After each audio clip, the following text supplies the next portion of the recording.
নমস্কার বন্ধুরা, আরেকটি রেসিপি নিয়ে চলে এসেছি লোটে মাছ। লোটে মাছটিকে ভালো করে ধুয়ে নুন হলুদ মাখিয়ে রেখে দিতে হবে একটি পাত্রে।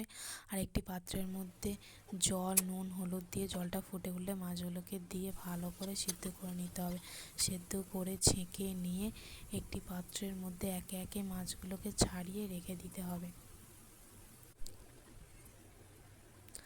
আর একটি পাত্রের মধ্যে তেল গরম করতে দিতে হবে। 3 থেকে 4 চামচের মতো তেল দিয়েছি। গরম হয়ে গেলে 3টে মিডিয়াম সাইজ পেঁয়াজ দিয়ে 2 থেকে 3 মিনিট মতো নরম করে ভেজে নিয়েছি।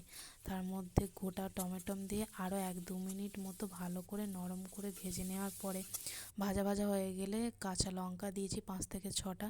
ভেজে নেওয়ার পরে হাফ চামচ মতো গুঁড়ো লঙ্কা, হলুদ হাফ চামচ আর ধনে গুঁড়ো 1 চামচ, নুন 1 চামচ দিয়ে ভালো করে মশলাটা দিয়ে ভেজে নেওয়ার পরে আদা, রসুন আর জিরের পেস্ট দিয়ে ভেজে নেওয়ার পর মশলা থেকে তেল ছেড়ে দেওয়ার পর মাছগুলোকে দিয়ে দিতে হবে। দিয়ে ভালো করে ভেজে নিতে হবে। বেশ শুকনো শুকনো করে ভেজে নেওয়ার পর হয়ে যাবে রেডি লোটে মাছ। ভালো লাগলে সাবস্ক্রাইব করো।